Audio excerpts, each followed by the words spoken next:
জয় শ্ৰীৰাম, জয় হনুমান।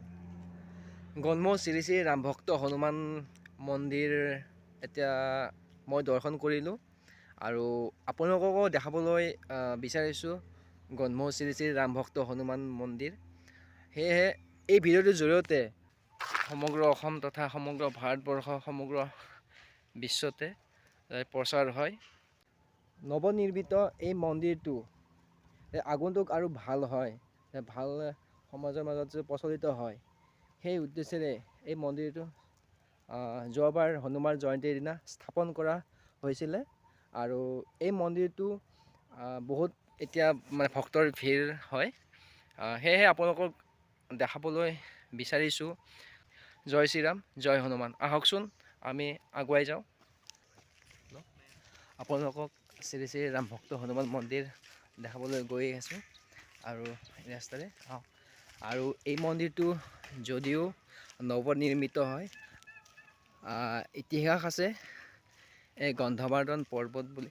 আৰু এইখন পাহাৰ ইতিহাস মতে আমাৰ জানা যায় যে বহুত পুৰণা কথা, বোলে হনুমান বাবাই এইখন পাহাৰ আনিছিলে। তেওঁ অনা পাহাৰ এইখনে। আহকচোন ভিতৰে আগুৱাই যাওঁ।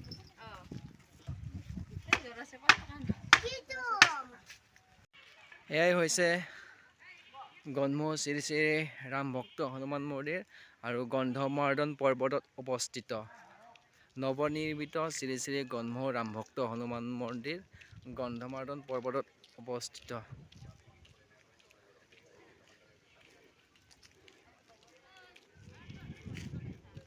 এই হৈছে ভক্ত। আহকচোন আমি আকৌ আগুৱাই যাওঁ।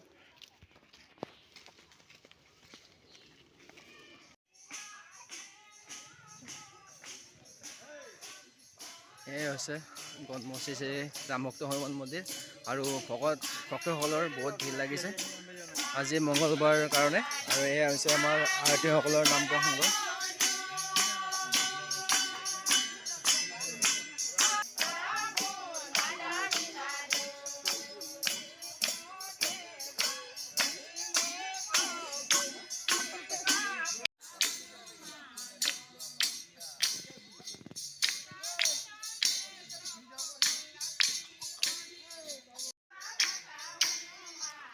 আৰু ইয়াতে হৈছে যোৱাবাৰ হনুমান বাবাক স্থাপন কৰা গৈছিলে হনুমান জয়ন্তীৰ দিনা।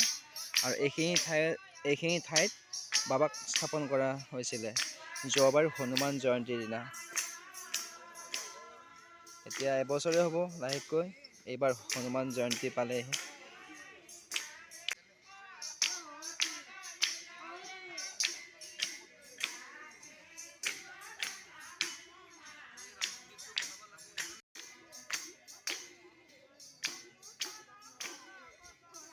এই হৈছে শ্ৰী শ্ৰী ৰাম ভক্ত হনুমান মন্দিৰ। আপোনালোকক দৰ্শন কৰালোঁ আৰু ইয়াৰ পৰা আৰু বেছি দূৰ নহয়, অকণমান ওপৰত পাহাৰৰ ওপৰত ইয়াতে ৰাম লক্ষ্মণ সীতা এটি মন্দিৰ বনোৱা হ'ব আৰু এইটো অতি সোনকালে আমাৰ ইয়াত বনোৱা হ'ব। এইটো আচলতে পাহাৰত অকণমান উঠি গ'লেই আপোনালোকে দেখা পাব। মানে ওপৰত আছে, অলপ ওপৰত উঠি গ'লে আপোনাৰ অতি শীঘ্ৰেই আৰু ইয়াতে মানে বনোৱা হ'ব ৰাম লক্ষ্মণ সীতাৰ এটি মন্দিৰ। জয় শ্ৰীৰাম, জয় হনুমান। এইখিনি কৈ আজি এই ভিডিঅ'টোৰ দ্বাৰা আপোনালোকলৈ সামৰণি মাৰিছোঁ। জয় শ্ৰীৰাম, জয় হনুমান।